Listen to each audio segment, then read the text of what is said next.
President Putin has just declared a ceasefire. Is this ceasefire a trap, and is Zelenskyy about to fold? With President Trump hinting at Ukraine surrendering Crimea and Moscow pausing fire, a high-stakes deal may be in the works. Is it a victory or another unraveling? Well, these and many more will be detailed in today's Flash News. Good afternoon and welcome. I am Tabitha Ako. Let's begin.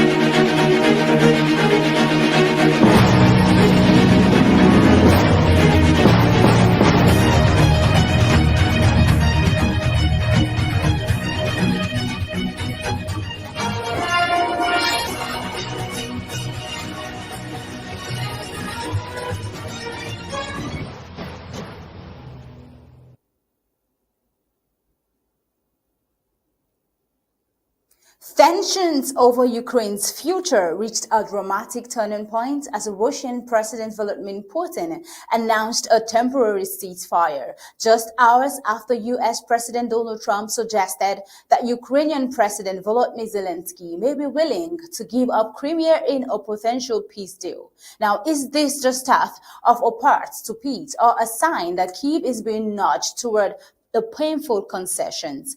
The Kremlin said the ceasefire would begin at midnight on May 8th and last until May 11th, coinciding with Russia's 80th Victory Day celebrations. Now, military operations, according to Moscow, will be suspended for the duration, and it urged Ukraine to do the same.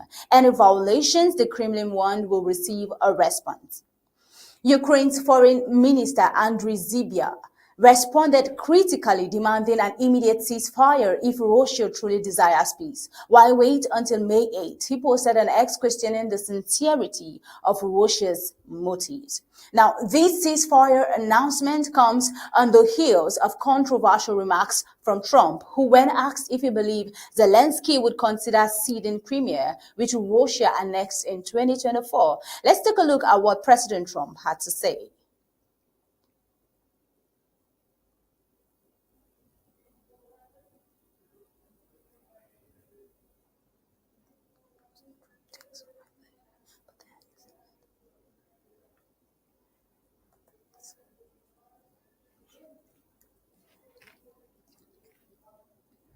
That he needs more weapons, but he's been saying that for 3 years, He needs more weapons, and we're going to see what happens. I want to see what happens with respect to Russia, because Russia has been surprised and disappointed, very disappointed that they did the bombing of those places after discussions. Is Zelenskyy ready to give up Crimea, do you think, Mr. President? Oh, I think so, yeah. Look, Crimea was 12 years ago. That was President Obama. They gave it up without a shot being fired. So don't talk to me about Crimea. Talk to Obama and Biden about Crimea. I was just wondering what Zelenskyy thought. And remember, this is Biden's war. This isn't Trump's war. I came in to try and solve a problem. And the problem is so many people are being killed. President Trump's takes right there, but then such a development would mark a massive shift in Ukraine's long-standing policy of territorial integrity and resistance to Russian aggression. Now, would Ukraine be trading land for peace or merely postponing another round of war under weaker terms? Zelenskyy and Trump held a private meeting on Saturday on the sidelines of Pope Francis' funeral at the Vatican, describing it as a really productive. Zelenskyy later met with British Prime Minister Keir Starmer and French President Emmanuel Macron, signaling a wider diplomatic push. Trump, meanwhile, told reporters on Air Force One that he believed a ceasefire deal was within reach. While Trump's comments mark a notable shift from previous criticism of Russia's aggression, he recently said he was very disappointed as missiles were flying. His tone continues to raise eyebrows. Now, the president has long been accused of showing too much flexibility toward the Kremlin, and his openness to Crimea concessions may deepen that perception. Now, could this pragmatic approach bring about peace or reward Putin's strategy of force and annexation? Taking a look at this, Moscow's conditions for peace laid out by Russian Foreign Minister Sergei Lavrov remain uncompromising. Lavrov said that any agreement must include international recognition of Crimea and 4 other annexed Ukrainian regions as Russian territory. He also demanded the lifting of sanctions, return of frozen Russian assets, and the permanent demilitarization of Ukraine. Despite the ceasefire talks, shelling reportedly continued overnight in Ukraine regions such as Sumy, Dnipropetrovsk, and Kherson. In another surprise development, North Korea confirmed for the first time that its soldiers are fighting alongside Russian troops. The Kremlin also claimed that with North Korean help, Russia had recaptured Kursk, a statement Ukrainian officials immediately denied. If true, the loss of Kursk could strip Ukraine of a critical bargaining chip at the negotiation table. The question is Kyiv now negotiating from a position of strength or running out of leverage? We take a look at a press meeting where U.S. Secretary of State Marco Rubio struck a cautious tone. There are reasons to be optimistic, he said, but we are not close enough, but we will get close soon. Well, here's a ceasefire, but not a deal. Neither an end. But the coming months in diplomacy will decide while the world keeps watching. Now, moving over to Africa, in Burkina Faso. 1 week after a failed coup attempt in Burkina Faso, political and military tensions remain dangerously high in the capital, Ouagadougou. Signs of deep internal divisions are emerging, especially within the army. With mounting fears of betrayal, cancelled military meetings, and missing civilians, is Captain Ibrahim Traoré's regime fighting for stability or fighting for survival? Local media reported that a high-level military meeting set for April 22nd was abruptly postponed and later cancelled when key officers failed to appear. The no-show by several invited officers has added fuel to speculation about growing mistrust and factionalism within the armed forces. At the same time, crowds comprising both military personnel and families of missing individuals were seen gathering at the place of Moghonaba, the influential traditional authority in Burkina Faso.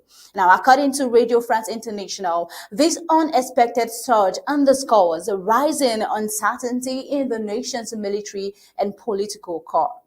Heightened security was also observed at a cabinet meeting held at the presidential palace on April 24th. Sniffer dogs also patrolled the grounds and helicopters circled overhead, reinforcing the sense of an administration on edge. Military vehicles were stationed around General Babasai camp in southern Ouagadougou, with several other camps reportedly placed under surveillance. Now, in a move to consolidate public support, the junta has called for mass demonstrations on April 30th to denounce what it described as Western interference, probably what we get to see in Africa. But then, this reaction follows U.S. General Michael Langley's recent comments accusing the junta of redirecting national gold reserves to fund security operations, an allegation Traoré's government denies. Now, could this accusation from Washington serve a pretext for further foreign involvement, or is it a reflection of Burkina Faso's growing isolation? Because it seems so. On April 22nd, the military government announced it had successfully thwarted a major plot to remove Captain Traoré. Officials claim the plot was discovered after security services intercepted communication between a top military officer and terrorist leaders. Security Minister Mahamadou Sana, speaking on national television, revealed that both active and retired soldiers were involved, alongside extremist collaborators. Among them was Captain Rain David Ouedraogo, now reportedly in hiding. Well, moving on, according to Sana, the coup plotters had aimed to destabilize the country by storming the presidential palace on April 16 and placing Burkina Faso under international oversight. But with some plotters still at large, how safe, really, how safe is the regime from another internal strike? Burkina Faso, alongside neighbors Mali and Niger, continues to battle a violent insurgency led by jihadist groups tied to Al-Qaeda and the Islamic State. In recent years, all three countries have experienced military takeovers and expelled French forces, instead leaning heavily on Russian machinery groups, including the Wagner Group for support. Now, together, they formed a regional bloc, the Alliance of Sahel States, aimed at mutual defense. Probably a way out, but then we'll get to know in the coming days. Yet, despite this new alliance, violence in the Sahel has only escalated.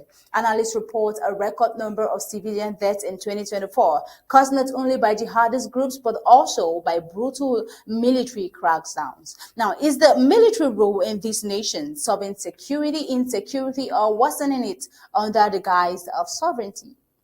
A critical question right there. Well, moving on in another development over to Canada. Canadian voters have handed Prime Minister Mark Carney's Liberal Party another term in office, a breakthrough there, according to projections by the Canadian Broadcasting Corporation, signaling a dramatic shift in the country's political mood. The result comes after a turbulent election season, largely defined by rising anti-American sentiments triggered by U.S. President Donald Trump's aggressive trade tactics and inflammatory rhetoric. But then, does Canada's renewed resistance signal a long-term realignment or just a short-term reaction to Trump? It has not been confirmed whether the Liberals will form a majority or a minority government, but their projected victory ensures continued leadership for a party that has now governed for nearly a decade. Speaking to an energetic crowd early Tuesday, Carney warned that Trump's provocations, like his comments suggesting Canada could become the 51st United States, are more than empty talks. Framing the election as a national defense against America's economic aggression, Carney emphasized that our world has fundamentally changed. He insisted the era of Canada's friendly, trusting partnership with the U.S. was over. But how is that visible? Let's watch. Our old relationship with the United States, a relationship based on steadily increasing integration, is over. The system of open global trade, anchored by the United States, a system that Canada has relied on since the Second World War, a system that, while not perfect, has helped deliver prosperity for a country for decades, is over. Sit down with President Trump. It will be to discuss the future economic and security relationship between two sovereign nations. And it will be with our full knowledge that we have many, many other options than the United States to build prosperity for all Canadians. You know, I chose to enter politics because I felt we needed big changes in this country. But big changes guided by strong Canadian values. A victorious one right there. Meanwhile, his rival, conservative leader Paul Lever, conceded early today, acknowledging what he described as a razor-thin minority government win for the Liberals. He vowed to hold them accountable in Parliament. Paul Lever's campaign focused on job creation, inflation, and housing for Gen Z, which was once favored to win, but saw its support erode as Trump ramped up anti-Canada rhetoric and comparisons between Paul Lever and the U.S. president, which grew even stronger. Now, what caused this late-stage shift in public opinion? And does it reflect growing fatigue with populist-style leadership? Trudeau's resignation in January, just weeks before Trump's second inauguration, sets the stage for the surprise rise of Carney, a technocrat with deep roots in global finance, but no prior elected office. Carney called a snap election after winning the Liberal leadership, hoping to consolidate support amid economic uncertainty. At 60, Carney is no stranger to crisis. As former head of the Bank of Canada during the 2008 crash and later the Bank of England during Brexit, He used the campaign trail to tout his credentials. Mark offers the proven leadership and real plan we need to deliver change, his campaign said. Now, that promise resonated as Trump's trade war escalated, with steep U.S. tariffs on Canadian imports, and repeated online jabs against Canadian sovereignty dominating headlines in both countries.